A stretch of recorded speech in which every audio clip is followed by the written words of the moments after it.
O programa Inclusão traz à tona a discussão de um grave problema que tem atormentado a vida de milhares de crianças e jovens dentro da escola.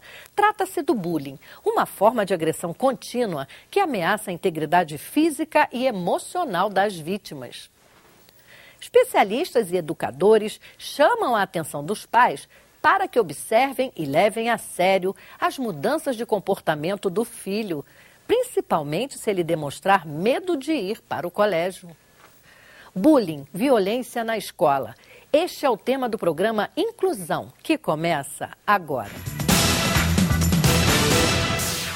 Os danos causados pelo bullying são devastadores e, em alguns casos, irreversíveis, levando a vítima a revidar as agressões com extrema violência e cometer suicídio em seguida. Foi o que aconteceu recentemente em uma escola pública no Rio de Janeiro, onde um ex-aluno tirou a vida de 12 crianças dentro da sala de aula. A barbárie chocou o mundo e trouxe à tona a discussão sobre os graves efeitos da prática do bullying.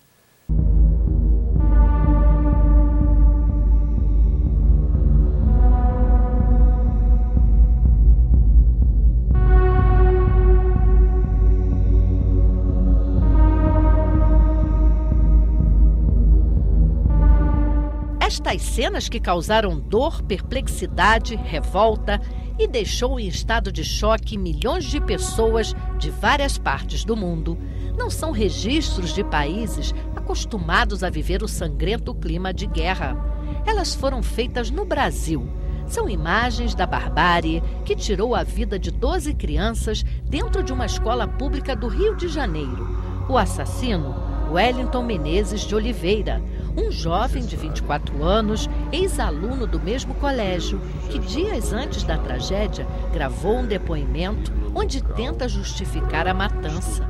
A nossa luta é contra pessoas cruéis, covardes, que se aproveitam da bondade, da inocência, da fraqueza de pessoas incapazes. A atitude extrema de Wellington, que resultou na morte de 12 inocentes, chama a atenção de especialistas em comportamento social.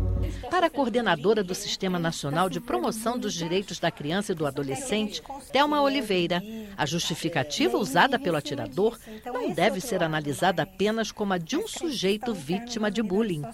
Não justifica, né? Sem dúvida, também difícil de explicar, mas a gente precisa entender a violência como um processo construído social e historicamente. É um ato inaceitável sob qualquer ponto de vista, né?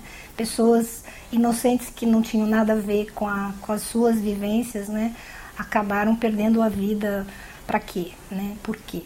Né? Então, acho que primeiro esse ponto, né, não justifica, né, sem dúvida tem um componente de insanidade, de transtorno, de desequilíbrio mental, né, profundo, né, na medida em que nem a vida dele valia a pena, né, ele também comete o suicídio. O caso desse jovem que matou em Realengo é um jovem que você, pela configuração social dele, ele é extremamente solitário, com poucas relações de amizade e que, portanto, ele construiu a figuração de que ele só seria poderoso se ele se vingasse ou se ele mostrasse o seu poder de alguma forma. Escolheu uma das formas, que seria uma escola, onde parece que ele teve discriminação, recebeu discriminação, mas a resposta dele, pelo uso da arma, é de uma violência incabível. Já a pesquisadora Cleofante, que desenvolveu o programa Educar para a Paz, uma iniciativa de combate ao bullying a ser implantada em toda a rede de ensino, o caso Wellington é típico de quem, de fato, foi rejeitado, humilhado e agredido no ambiente escolar. Quem poderia dar todas as explicações acabou se suicidando, não existe mais. Então, o que nós temos, sim, são informações que nos levam a crer que o bullying teve um papel fundamental. Eu não posso dizer que é o papel principal, mas é fundamental. Então, nenhum componente isolado seria capaz de resultar numa tragédia feita que ocorreu em Realengo. Então, nós pensamos num num conjunto de fatores, e dentre esses fatores estava o bullying.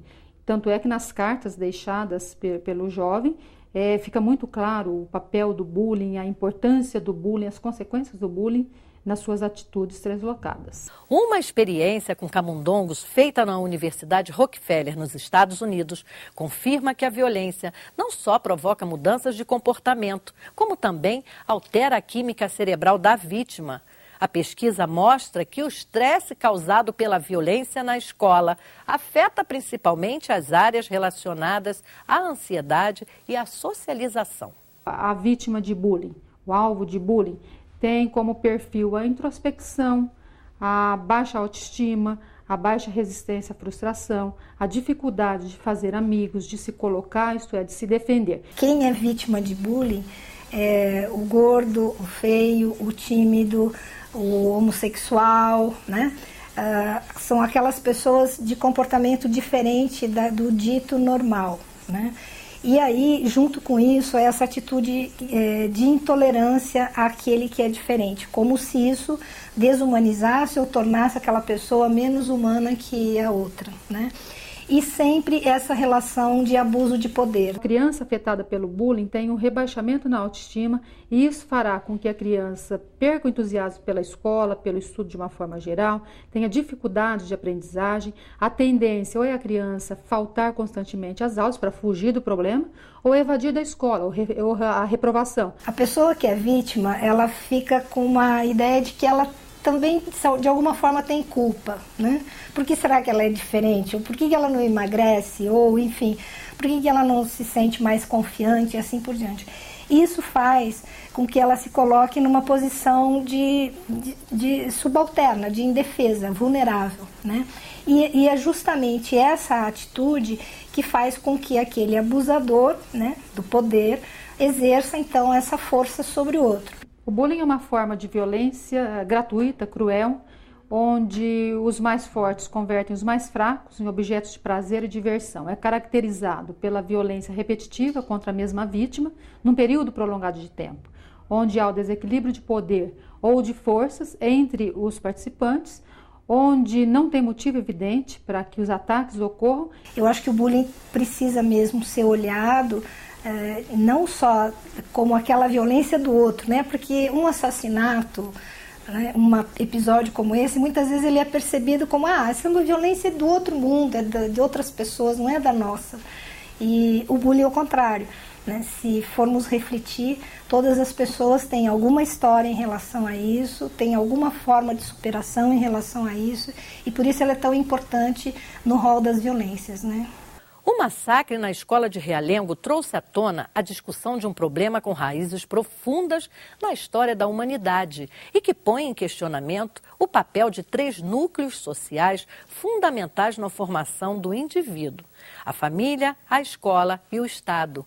É o que explica agora a psicóloga Thelma de Oliveira. A escola precisa, de fato, evitar e prevenir e tratar, não só prevenir, promover essa relação de respeito e cuidado, né? Mas ela precisa praticar isso. E eu acho que o papel do Estado é justamente esse, é colocar essas questões na perspectiva da garantia do direito universal, né? de todos os cidadãos. E isso precisa passar justamente por esses mecanismos educativos, né? Porque você muda consciência e mentalidade na medida que você reflete sobre isso. Porque ele tem um papel regulador, né? De norma, de se estabelecer norma, e depois ele tem esse papel de promotor, né? De mudança cultural. A gente não pode esquecer que a família é a primeira instituição de socialização dos sujeitos. Portanto, a família tem uma responsabilidade anterior à escola, né? Isso em função de que valores e essa visão de mundo é muito mais passada pelo núcleo familiar do que pelas outras instituições. Com o objetivo de eliminar a violência entre os alunos, uma escola particular de Brasília aposta em iniciativas que envolvem a participação dos pais, professores e de todo o corpo de funcionários do colégio. Há 6 anos, esta escola de Brasília desenvolve o programa Ciclo Família, com o objetivo de integrar pais, alunos e professores em todo o contexto escolar. No Ciclo Família, nós trazemos alguma pessoa da área de educação ou da área médica para debater temas que são importantes tanto para a comunidade escolar quanto para a família. Então são temas geralmente que a família fica na dúvida, como é que eu vou tratar isso com a minha criança, né? Eu posso falar, por exemplo, sobre dinheiro com a criança de 4 anos? Para transformar a escola num ambiente de cultura e paz, este colégio adotou o programa anti-bullying da pesquisadora, escritora e especialista Cleo Fante. A ideia é promover a parceria entre a escola e as famílias. É muito importante esse estabelecimento de parceria escola e família, porque a escola, ela orienta, então as famílias orientam as crianças, mas também ela precisa do apoio da família, precisa de mudanças muitas vezes no comportamento da própria família, na dinâmica, na sistemática da família, porque nenhuma criança nasce praticando bullying. Bullying não é uma doença, é um comportamento e é um comportamento aprendido. E se é aprendido, pode ser desaprendido. Mas é preciso ser desaprendido dentro de casa, é preciso ser desaprendido dentro da escola e na sociedade de uma forma geral. Baseado neste conceito, mensalmente a escola convida um palestrante e discute o tema. O bullying é um ato contra a dignidade da pessoa humana. Ponto. Bullying é crime. O que está acontecendo no país hoje? Como isso é um fenômeno recente, as leis brasileiras estão se adaptando, se adequando a isso aí. Os tipos de bullying, o verbal, físico e material, psicológico e moral, o sexual, que eu acho que é o mais velado, é o mais cruel de todos. A gente está vendo aí o homossexual morrer toda hora, só por causa da sua orientação sexual. E os meninos e as meninas têm um especial interesse por essas questões. Então, qualquer coisa, o cara é gay, né? Então começa essa brincadeira de muito mau gosto, e isso é bullying igual. A gente precisa trabalhar com prevenção, e eu acho que a maior prevenção nesse momento é a informação e o cuidado com o que está acontecendo embaixo do nariz da gente. Ao final do encontro, os pais ressaltaram a iniciativa da escola em propor atitudes que combatam a violência entre os alunos. Já que a gente espera que os nossos filhos cresçam educados, aprendendo, eu acho que essa questão do bullying é essencial para o aprendizado ocorrer de forma tranquila, serena e como deve ser. Eu acho que a grande mensagem é a gente realmente está construindo um novo projeto de ser humano, né? Então essa conscientização da família e a ligação com a escola, né, interagindo com a escola, com os professores, é uma orientação muito importante para que realmente a gente possa estar criando um ser humano melhor. Às vezes uma briga de criança, uma briga normal, uma disputa por um brinquedo ou uma disputa por um lugar na fila, isso às vezes chega em casa e o pai caracteriza como bullying, né? Então, o que é o bullying? O olhar, depois de Realengo, ele ampliou muito. Você soube por que aquele rapaz matou tanta gente na escola? Por quê?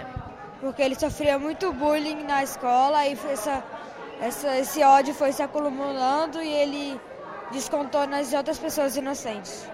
O massacre de Realengo, onde o atirador comprou a arma no mercado ilegal, reacendeu a discussão sobre a facilidade em se adquirir armas de fogo, o que contribui para a alta taxa de homicídios no país.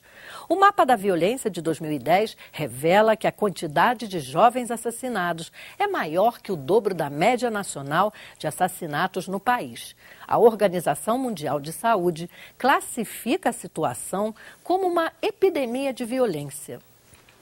Por conta do número crescente de homicídios, o presidente do Senado, José Sarney, propõe um novo plebiscito nacional, onde a população deverá responder se é favorável ou não à comercialização de armas de fogo.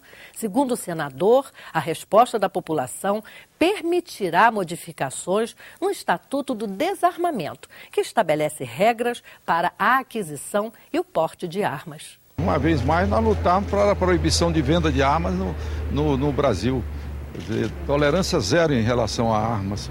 Porque cada vez mais, quer dizer, quando se permite que exista armas dentro da sociedade com absoluta liberdade, fatos dessa natureza, eles são facilitados. O projeto de iniciativa do senador José Sarney convoca a população a participar pela segunda vez do plebiscito sobre a proibição da venda de armas no primeiro domingo de outubro. Em 2005, a mesma proposta foi rejeitada. Novamente, os brasileiros terão que responder a seguinte pergunta: o comércio de armas de fogo e munição deve ser proibido no Brasil? É essencial, porque nós já temos um resultado positivo, que a última campanha já conseguiu recolhimento de armas, não em todos os estados brasileiros como se queria, mas em alguns. E nesses estados brasileiros onde houve maior recolhimento de armas, foi onde pôde-se notar mais claramente a diminuição do número de homicídios por população total. A diretora do Instituto Sou da Paz, que atua desde 1997 na prevenção da violência pública, faz um diagnóstico dos homicídios ocorridos no Brasil e afirma que a arma de fogo é responsável por 70% dos homicídios. Então, se a gente tira esse elemento da arma de fogo dentro do contexto de violência, a gente consegue reduzir as taxas de homicídio. E aí é trazer uma discussão sobre a política de controle de armas para uma discussão de segurança pública. Já o coordenador regional do movimento Viva Brasil é contra o desarmamento. Uma das questões muito atuais dizem respeito à vontade de uma minoria em desarmar a população, em retirar, na verdade, não a arma da população, mas um direito da população de fazer a opção em ter ou não uma arma. Tá? O Brasil tem mais de 500 anos e ao longo de toda a nossa história, um cidadão pôde fazer a opção em ter objetos de defesa pessoal ou não. Para a antropóloga Lia Zanota, é um mito dizer que apenas a arma do bandido é a que mata. Segundo ela, a maior parte dos homicídios no Brasil é cometida por cidadãos que não têm antecedentes criminais. Ter a arma de fogo aumenta potencialmente o resultado fatal deste conflito. Não tendo uma arma de fogo, você pode ter a intenção de matar, mas nem sempre você consegue ter a eficácia de matar. São jovens prioritariamente entre 18 e 30 anos. A mesma coisa acontece para as vítimas, mas nesse caso a gente aumenta muito o número de pessoas que não têm antecedentes criminais, são 70%. O desarmamento que a população quer, e desde essa época que se discutiu muito esse assunto, é o desarmamento do criminoso. Né? A população civil que é vítima, ela, se desarmar mais do que está desarmada, ela não vai contribuir em nada, em absolutamente nada, para a melhora da segurança pública no Brasil. Né? Se falar em desarmamento, né, esse desarmamento agora tem que ser um desarmamento novo, desarmamento do bandido, do criminoso, daquele que tem uma arma com a intenção de atacar alguém, né, ou até de tirar a vida de alguém. Esse criminoso é que precisa ser desarmado. Por que eu digo que o desarmamento é importantíssimo? Exatamente porque as armas circulam. Então, mesmo que seja um cidadão que compra a arma para sua segurança, esse cidadão que compra a arma para sua segurança pode ter essa arma roubada e ela vai ser circulada por pessoas que ele não conhece, em situações que não conhece, em uso que não é o de segurança. Então, essa arma que é para segurança, nem sempre é garantido que você use para a segurança. Hoje já se estima que são 16 milhões de armas em circulação, então tem um estoque muito grande. E a gente precisa retirar esse estoque de circulação, porque armas, dentro desse contexto de violência que a gente vive, acabam transformando tragédias absolutamente cotidianas. Nós precisamos uma política de segurança excelente, que inclua cada vez mais a prevenção. E nós precisamos também políticas sociais e políticas educativas. Para retirar essas armas de circulação, a gente tem alguns mecanismos. Um deles é essa entrega à campanha voluntária de armas. A pessoa que já quer entregar uma arma, se convenceu que essa arma não vai trazer segurança e ela quer entregar a arma, ela precisa de um mecanismo fácil e eficiente que ela possa entregar para o Estado e que essa arma seja destruída e que ela não volte a circular no mecanismo, que não haja desvio. Nas minhas pesquisas eu vejo muito o uso das armas entre jovens como uso de poder simbólico. Ele vai mostrar o seu poder. Então, se a arma é esse poder simbólico e ela tem a eficácia de matar nesse imaginário, a probabilidade que nós estamos tendo com uma sociedade que aumenta os conflitos pessoais de um lado, que é a violência tradicional, aumenta os conflitos e resolve pela violência. E por outro lado, tem essa nova forma de violência, que é o que eu chamo de uma violência espetacular, em que você quer se mostrar poderoso, não é para resolver conflito nenhum, é pelo seu poder simbólico. E aí você pode, infelizmente, prever a possibilidade de outros crimes desse gênero no país. E no próximo bloco, a opinião dos moradores de Brasília sobre o desarmamento e a restrição da venda de armas de fogo no país. Voltamos já.